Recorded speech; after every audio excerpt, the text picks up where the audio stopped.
Hello there, welcome to the first part of my video diary for the beautiful end this year.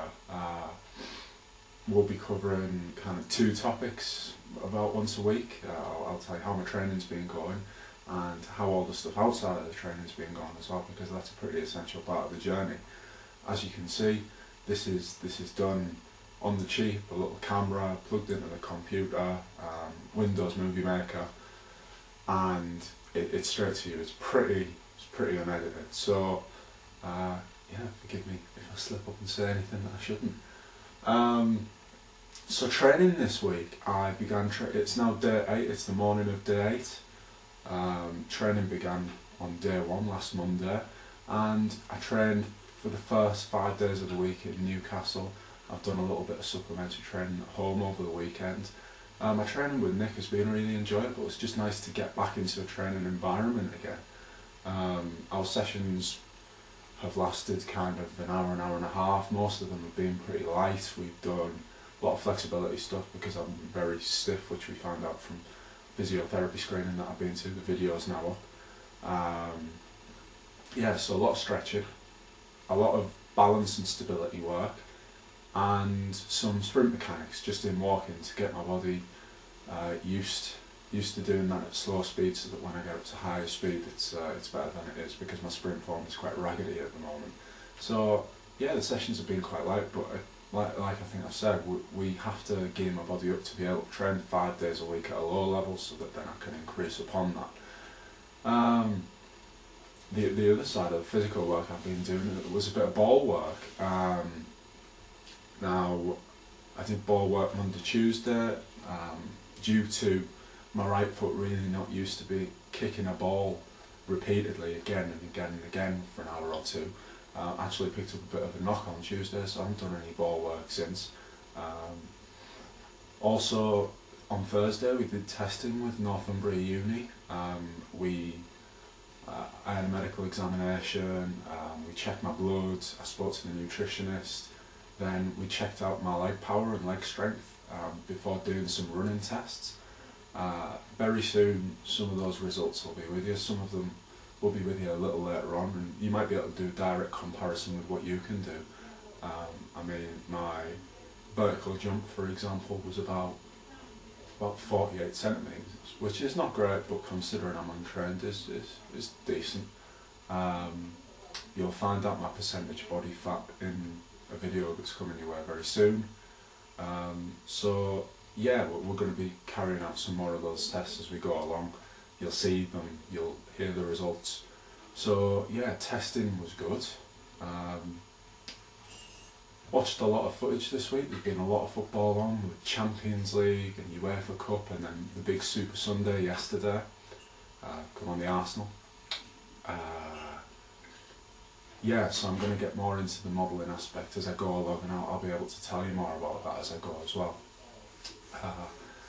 Outside of the training, this week has been crazy. As of Thursday, the BBC put their piece up on the project, and from there my life has kind of went mad outside of the training.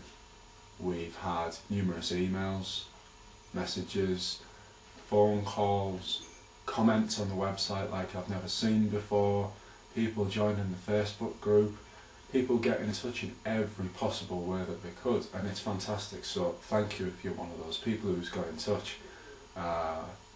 It's been something that I've had to adjust to. I knew that the BBC story was going to blow things up.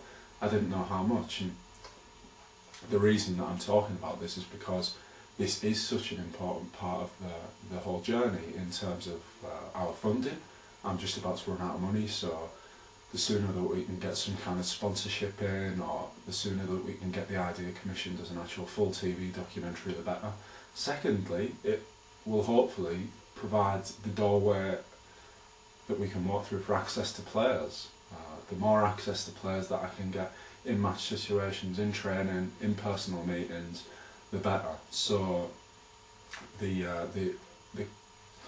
increased exposure has done us good. I don't know if you know this yet. Word around the world, so we've been in national press here. The BBC website is looked at everywhere. So in Kosovo, in Albania, in Norway, in Sweden, in Canada. I'm waiting for a phone call back from Irish TV. The story has spread like I couldn't have even imagined it to. So I'm guessing that there's well over 1 million people actually read the story now. As I say, thank you for all your emails and everything coming in. If I can't reply personally, that's just because I am way too busy. You will be answered in some way. If it's actually a question that you send, it'll be answered either in a blog article or by me directly, or I may just wait to answer it until another time. Hopefully I will. Hopefully everyone's questions will be answered. So yeah, that's gone really well. We've even spoke to a few production companies, so it is looking very, very good on that front. I would invite you to keep spreading the word. It's very important. And yeah, I mean, keep the stuff coming in. If it's relevant stuff, then I like to hear it. I like to hear your encouragement. We've had a lot of criticisms, which is absolutely fine. It's to be expected. So yeah, week one training wise was a big success. Just putting fundamentals in place that are going to serve me well throughout the year. Getting used to training again. Getting used to the trips up to Newcastle. I mean, I also visited the physiotherapist, again the video's up, and the sports masseuse this week. Got to know them a little bit, to know how I'm going to be working with them for the next year. So training week one has been very enjoyable, and especially since Thursday, the publicity, media, sponsorship side of this looks to be going very, very well. So fingers crossed that it all carries on progressing into week two, and I'll see you in about a week's time.